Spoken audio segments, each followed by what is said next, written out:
హైదరాబాద్ పాత బస్తీలో ఈరోజు సాయంత్రం ఊరేగింపు సందడిగా సాగనుంది. మొట్టమొదటిసారిగా పాత బస్తీలో అంబారీపై ఘటాల ఊరేగింపు జరగనుంది. హరిబౌలి అక్కన్న మాదన్న ఆలయం నుంచి అంబారీపై ఊరేగింపు ప్రారంభమవుతుంది. ఊరేగింపులో కర్ణాటకకు చెందిన 35 ఏళ్ల ఏనుగు లక్ష్మి ప్రత్యేక ఆకర్షణగా నిలవనుంది. శ్రీ అక్కన్న మాదన్న మహంకాళి మందిరం నుంచి లాల్ దర్వాజా, శాలిబండ, చార్మినార్ మీదుగా ఘటాల ఊరేగింపు సాగుతుంది. ఈ సందర్భంగా భారీ పోలీస్ బందోబస్తు ఏర్పాటు చేశారు. ఇక దీనికి సంబంధించిన మరింత సమాచారం మా ప్రతినిధి రాధాకృష్ణ అందిస్తారు. హైదరాబాద్ పాత బస్సులో ఘటాల ఊరేగింపు మరికొద్దిసేపట్లో ప్రారంభం కాబోతుంది. ప్రధానంగా లాల్ దర్వాజాతో పాటు అక్కన్న మాదన్న టెంపుల్, అలాగే మరికొన్ని ఆలయాల నుంచి ఘటాలన్నీ కూడా చార్మినార్ మీదుగా ప్రారంభం కాబోతున్నాయి. ప్రస్తుతం మనతో మాట్లాడడానికి అక్కన్న మాదన్న టెంపుల్కి సంబంధించిన నిర్వాహకులు, సభ్యులు మనతో పాటు ఉన్నారు. ఈసారి ఏంటండి స్పెషాలిటీ ఏంటి? ఈసారి కర్ణాటక నుండి కూడా ఏనుగు వచ్చినట్లుగా మనకు తెలుస్తుంది. అంబారి పైన ఊరేగించబోతున్నారు ఏంటి?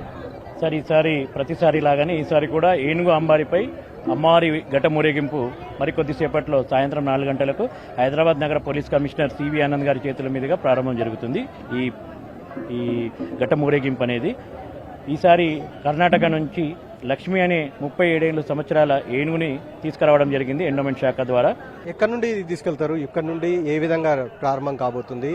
ఎక్కడికి వెళ్తుంది? ఎన్నిటికి ముగుస్తుంది? 4 గంటలకు ఇక్కడ సిపి ఆనంద్ గారు ఏనుగు అంబారిపై ఊరేగింపుని ప్రారంభిస్తారు. ఇక్కడ అరిబోలి చౌరస్తా నుంచి బేలా చౌరస్తా, శాలిబండ, ముందుగా నెహ్రూ స్టాచ్యూ నుంచి బయలుదేరి అక్కడ నుంచి శాలిబండ, చార్మినార్, మదీనా, పత్తర్గట్టి, అక్కడ నయాపూల్ దగ్గర ఉన్న అమ్మవారి దేవాలయం వద్ద వరకు భారీ ఊరేగింపుతో ఏనుగు అంబారిపై ర్యాలీ వెళ్తుంది. దీనికి మా ఆలయ కమిటీ అధ్యక్షులు, కార్యదర్శి, కోశాధికారి, కమిటీ సభ్యులందరం కలిసి ఏర్పాటు చేస్తున్నాం. మీరు చెప్పండి సార్, అంటే ఈ ఊరేగింపు సందర్భంగా ఎలాంటి జాగ్రత్తలు మీరు టెంపుల్ తరపు నుండి వచ్చే భక్తులకు చెప్తున్నారు? ఎందుకంటే కేవలం హైదరాబాద్ నుంచే కాదు, ఇతర ప్రాంతాల నుండి కూడా ఈ ఊరేగింపు చూడడానికి వస్తుంటారు మన దగ్గరికి. ఇలాంటి వాళ్ళకి ఏం చెప్తారు? ఈ పండుగ అనేది రాష్ట్ర పండుగ.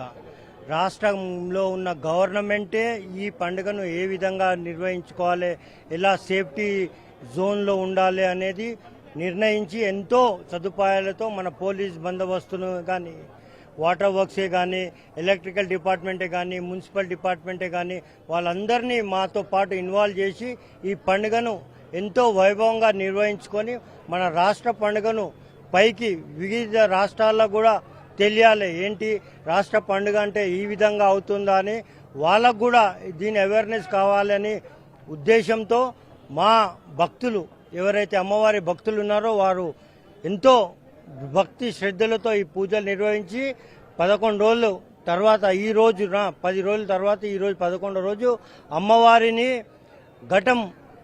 ఘటాలను ఏ విధంగా తీసుకొని బయలుదేరి ప్రొసెషన్లో అక్కడ ఢిల్లీ దర్వాజా ఉంది అఫ్జల్గంజ్లో, అక్కడ నిమజ్జనం చేయడం జరుగుతుంది.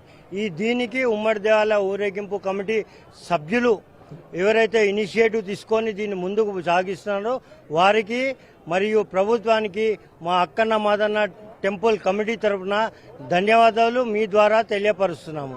ఇది ప్రస్తుతం టెంపుల్ కు సంబంధించిన నిర్వాహకులు చెప్తున్నారు. మరొక వైపు అంబారికి సంబంధించి మనం చూడొచ్చు. ప్రస్తుతం అంబారిని ముస్తాబు చేస్తూ ఉన్నారు. ఇక్కడే ఘటాన్ని, అంటే అమ్మవారి విగ్రహాన్ని, ఘటాన్ని దీనిపైన ఊరేగింపు చేయబోతున్నారు. కర్ణాటక నుండి వచ్చిన అంబారి, లక్ష్మీ అంబారి, గతంలో అంటే 15 రోజుల క్రితం మొహర్రం ఊరేగింపులో కూడా ఇదే అంబారిని, ఏనుగుని వినియోగించడం జరిగింది. ప్రస్తుతం అదే ఏనుగుని ప్రస్తుతం ఈ అక్కన్న మాదన్న టెంపుల్ కి సంబంధించిన దాంట్లో కూడా వినియోగిస్తున్నారు. 4 గంటలకు ప్రారంభం కాబోతుంది ఈ అంబారి పైన ఊరేగింపు అనేది. దాన్ని రాష్ట్రానికి సంబంధించి అంటే రాష్ట్ర పండుగగా నిర్వహిస్తున్న నేపథ్యంలో ఈసారి చాలా పకడ్బందీ ఏర్పాట్లు అయితే చేస్తున్నారు. అంబారి ఊరేగింపుని కూడా నగర పోలీస్ కమిషనర్ సివి ఆనంద్ ప్రారంభిస్తారు. 4 గంటలకు ప్రారంభం అవుతుందని చెప్తున్నారు.